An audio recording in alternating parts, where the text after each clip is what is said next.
सम्माननीय प्रधानमन्त्रीजीले भन्नुभएको थियो, कर्णालीका सोइना हाम्मा सोइना, सुदूर अब दूर नै झिकै झिकै माया त।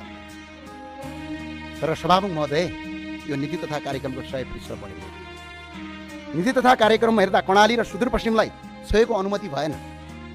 अब आउने बजेटले तय गर्नेछ ती शब्दहरू सपनामा लेखिएका थिए कि विपनामा, बेहोसमा लेखिएका थिए कि होसमा लेखिएका थिए भन्ने कुरा अब आउने बजेटले तय गर्नेछ। त्यो बजेट हामी पर्खेर बसेका छौँ, त्यो बजेट हामी हेर्नुपर्नेछ। तर नीति तथा कार्यक्रममा कहीँ कतै पनि छैन।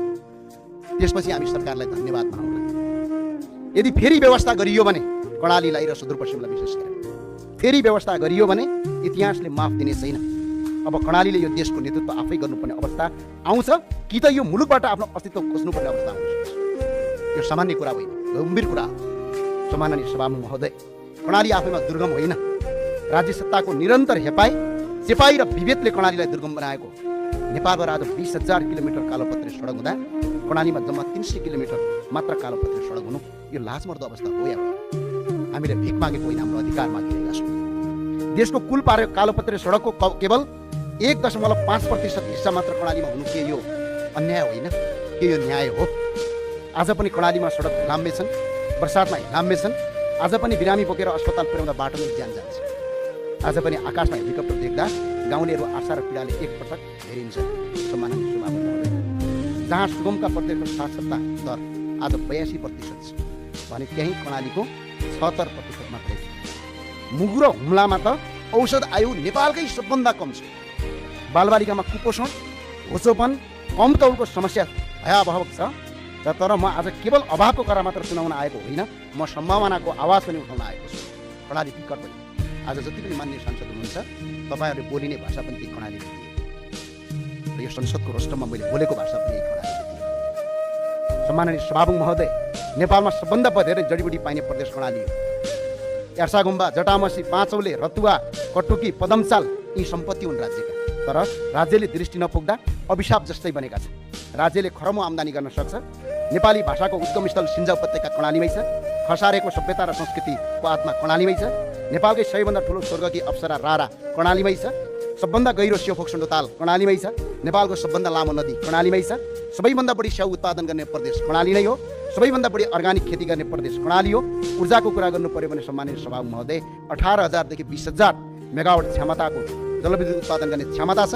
राज्यले अहिले 4300 मेगावाट बिजुली उत्पादन गर्दा कर्णालीमा 10 मेगावाट मात्रै छ। कर्णालीका जनता आज पनि अँध्यारोमा बस्न बाध्य छन्। यो विडम्बना भएन भने अहिले के हो सम्माननीय सभामुख महोदय? कर्णालीले देशलाई भाषा दियो, कर्णालीले देशलाई संस्कृति दियो, कर्णालीले सभ्यता दियो, कर्णालीले प्राकृतिक सम्पदा दियो, युद्धमा बलिदान दियो, लोकतन्त्रमा आन्दोलनमा रगत दियो। तर बदलामा कर्णालीले के पायो? गरिबी, बेरोजगारी, पलायन, उपेक्षा। अब कर्णाली दया मागिरहेको छैन। अब कर्णाली अधिकार मागिरहेको छ। अब कर्णालीको आश्वासन होइन, न्याय खोजिरहेको छ। म सरकारलाई आग्रह गर्न चाहन्छु, कर्णालीलाई राष्ट्रिय प्राथमिकताको विकास क्षेत्र घोषणा गरियोस्। सडक, स्वास्थ्य, शिक्षा र विद्युतमा विशेष बजेट ल्याइयोस्। जडीबुटी, पर्यटन, कृषि र जलविद्युतमा आधारित आर्थिक क्रान्ति सुरु गरियोस्। कर्णालीका युवालाई आफ्नै ठाउँमा रोजगारी सिर्जना गरियोस्। र म यो संसदलाई सम्झाउन चाहन्छु सम्माननीय सभामुख महोदय, कर्णालीको विकास बिना नेपालको विकास सम्भव छैन। कर्णालीको उज्यालो भए मात्र नेपाल उज्यालो हुन्छ। कर्णाली समृद्ध भए मात्र नेपाल समृद्ध हुन्छ। कर्णालीले भिख मागेको होइन, यो हाम्रो अधिकार हो। यो सरकारले यसपटक त्यो अधिकार परिपूर्ति गर्न सकेन भने संसदमा हामी आन्दोलन गर्छौँ भनेर पनि घोषणा गर्न चाहन्छु म। किनभने यो पटक पटकको हेपाइ भएको छ। एउटा बाटो बनाउनका लागि मन्त्रीको कोठामा जानुपर्ने अवस्था छ। एउटा तपाईँको एम्बुलेन्स किनिदिनका लागि मन्त्रीको ढोका ढकढकाउनु पर्ने अवस्था छ।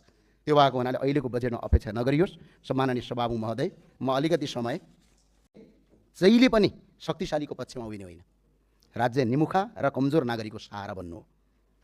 सम्माननीय प्रधानमन्त्रीज्यूलाई सम्माननीय सभामुख मार्फत म भन्न चाहन्छु, सम्माननीय प्रधानमन्त्रीज्यूलाई राम्रोसँग थाहा छ सुत्केरीको व्यथा भनेको के हो भनेर।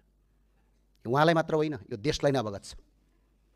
तर आज बागमतीको किनारमा 10 दिनकी सुत्केरी महिला घरभित्र प्रहरी पस्दा उनको ओत भत्किँदा त्यो पीडा किन महसुस भएन सरकारलाई?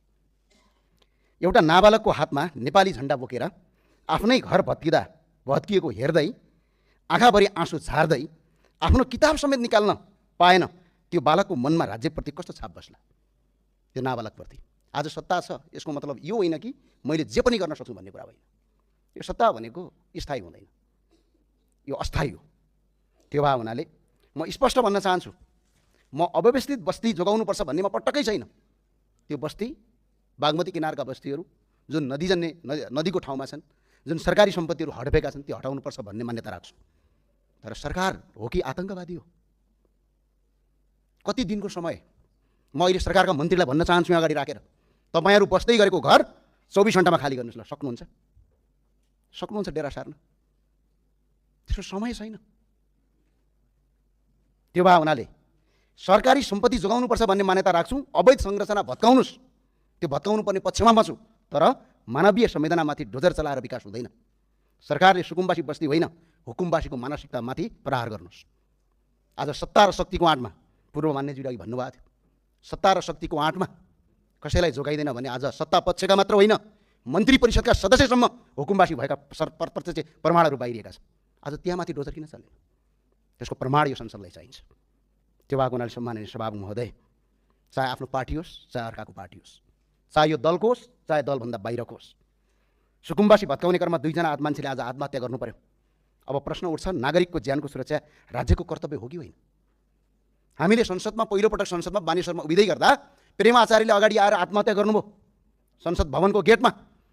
हामीले सत्ता पक्षलाई खडो प्रश्न गऱ्यौँ, तर आज तिनै साथीहरू आज सत्ता पक्ष होइन सरकारको कुर्सीमा बस्नु भएको छ। ती आत्महत्या गर्ने मान्छे यो देशको नागरिक हुन् कि होइन? कहाँ हुन् तिनीहरू? विदेशी हुन्? त्यो के कारणले आत्महत्या गरे त्यसो सोधीखोजी गर्नुपर्छ कि पर्दैन? बागमतीको किनारभन्दा ठुलो मान्छेको ज्यान हो। त्यो किनार त भोलि बनाउँला, तर मान्छेको जीवन फर्केर आउँदैन।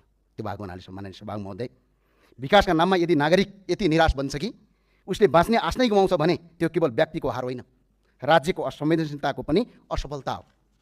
कानुन कार्यान्वयन आवश्यक छ, गर्नुपर्छ, तर मानवीय संवेदना झन आवश्यकता छ। राज्यले घर मात्र होइन, नागरिकको आत्मविश्वास र बाँच्ने आधार पनि जोगाउनुपर्छ। त्यो भावना सम्माननीय सभामुख महोदय, यो चाहिँ मैले अघि बागमतीको पीडामा सरकार राज्य चाहिँ जहिले पनि गरिब कमजोर निमुखाको पक्षमा हुने हो। राज्य चाहिँ शक्तिशालीको पक्षमा, व्यापारीहरूको पक्षमा, राज्य सुकिल्ला मुकिल्लाका पक्षमा हुने राज्य किन चाहिन्छ हामीलाई? आज अरबपतिहरूलाई राज्य चाहिँदैन, स्पष्ट कुरा हो। राज्य त्यसलाई चाहिन्छ जसको भोको पेट छ, राज्य त्यसलाई चाहिन्छ जो अन्यायमा परेको छ, राज्य त्यसलाई चाहिन्छ जो निमुखा छ। तर राज्य नै त्यसको पक्षमा उभिँदैन भने